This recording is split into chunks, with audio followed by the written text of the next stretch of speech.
Olá, minha amiga, olá, meu amigo, como é que vocês estão? Sejam bem-vindos a mais um episódio onde estudamos o assunto incrível chamado ectoplasma e começamos a estudar o segundo livro do mesmo autor, Saúde e Ectoplasma. Eu ia falar assim, um fluido vital chamado ectoplasma, esse foi o primeiro livro.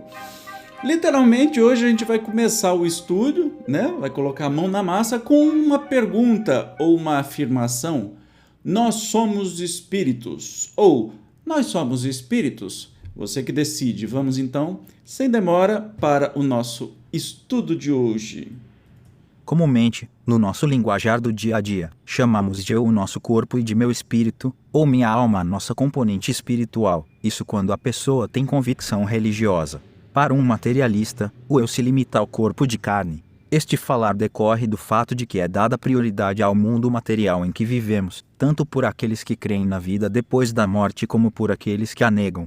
De certo modo, somos muito mais materialistas, num sentido mais amplo da palavra, do que poderíamos, em princípio, supor. Mesmo no meio espírita, onde se supõe que a concepção espiritual deveria prevalecer, essa prioridade material domina. Não é difícil entender o que acontece. Por estarmos imersos na matéria, ligados a um corpo de carne, a nossa visão na vida fica limitada aos nossos 5 sentidos, por sermos espíritos ainda pouco evoluídos. Temos mais afinidade com a matéria do que com a espiritualidade. Ainda fazemos muita confusão entre causa e efeito.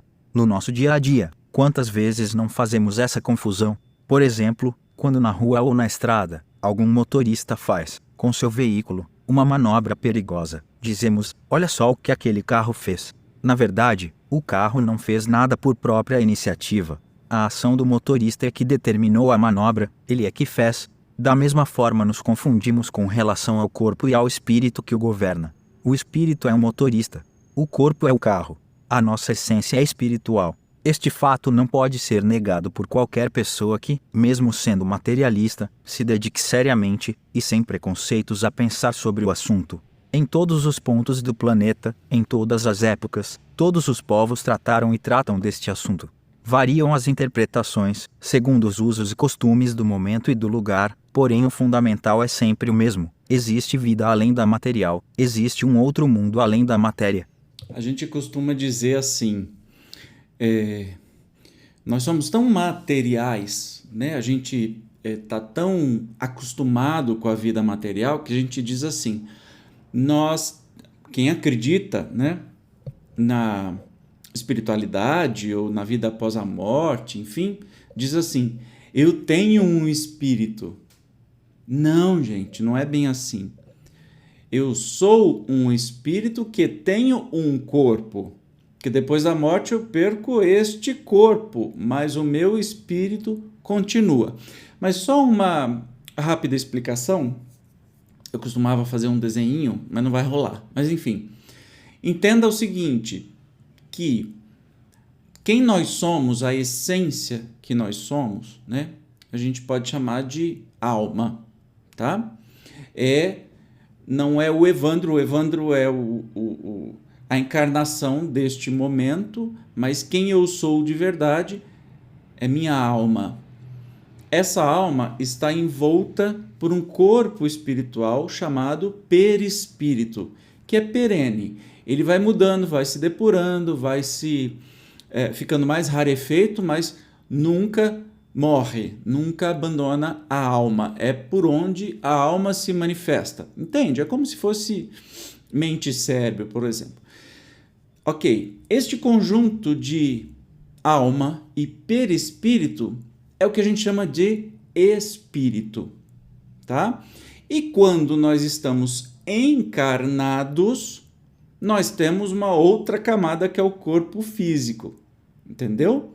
Então, alma é quem somos, antes dos nomes, antes das histórias.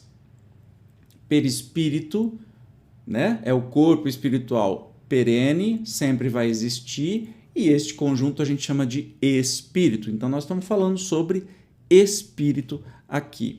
Se adicionarmos ainda as manifestações de ordem mediúnica, sempre presentes em todos os tempos, em todos os povos, embora proibidas em alguns, teremos a informação de que, além de haver vida depois da morte, é possível a comunicação com aquelas pessoas que já deixaram a matéria.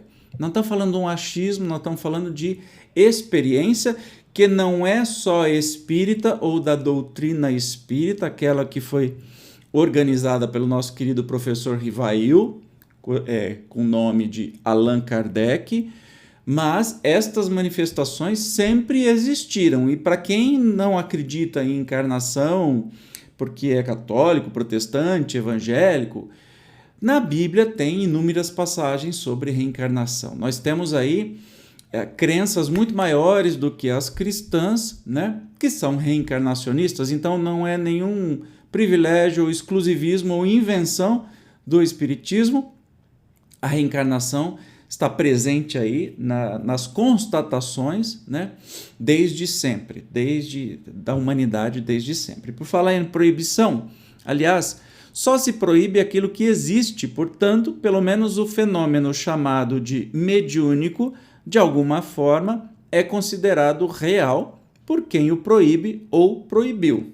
Exatamente, só se proíbe aquilo que existe, né?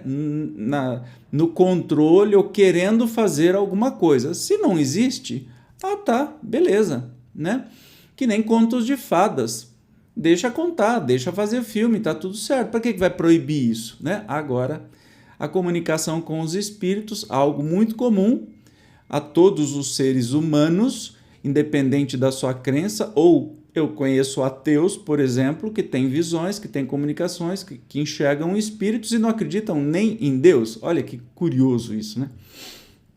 Muitos poderiam dizer que tais coisas são fruto do medo e da imaginação do ser humano que, impulsionado pelo instinto de conservação e com medo da morte, procura meios para se perpetuar.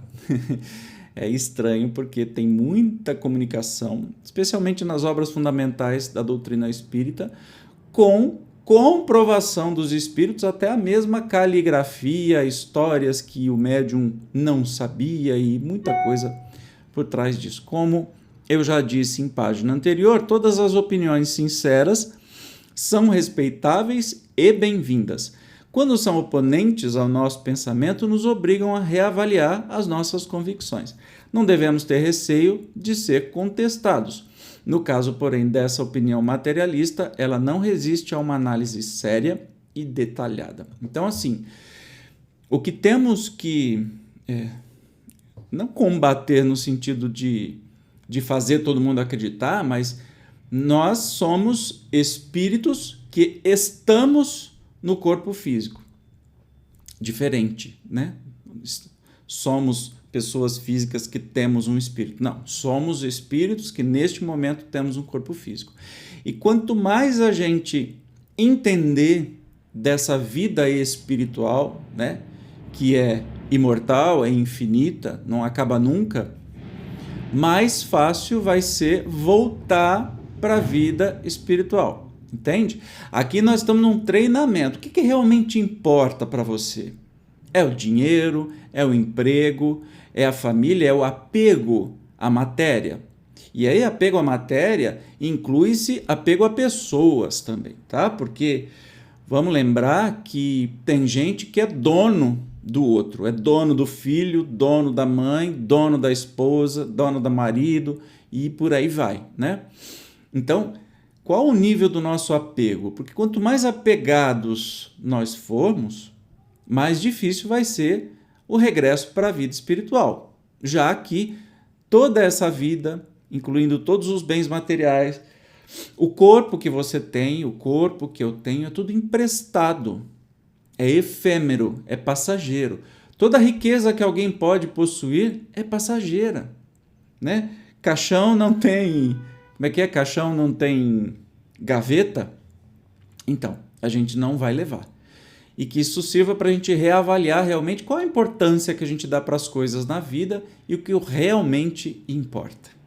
Ah, que beleza! O professor já me fez começar a filosofar aqui. Ai, ai, ai, meu Deus do céu. Mas tá bom, vamos para frente, né? O próximo encontro nós vamos falar sobre nossa constituição espírito material. Vamos ver onde ele vai querer nos levar com estas... primeiro ele está fazendo algumas considerações para a gente entrar a fundo aí no ectoplasma. Eu te espero como sempre, obrigado por ter chegado até aqui e até o nosso próximo encontro. Tchau!